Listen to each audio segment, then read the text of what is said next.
نقاشی سیب زمینی خورها اثر ونسان ون گوگ، نقاش مشهور هلندی است که به سبک رئالیسم در سال 1885 خلق شد.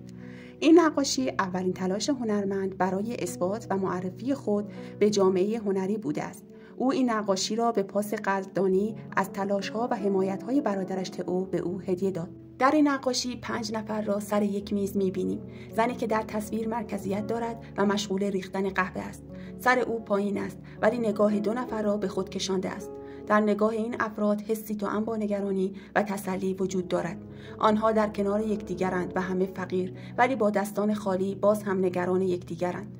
خود ون گوگ در مورد این نقاشی این چنین میگوید: من در تلاش بودم تا تاکید کنم که این آدم‌هایی که مشغول خوردن سیب زمینی هستند با همین دستانی که به طرف ظرف‌ها برده‌اند زمین را کنده‌اند.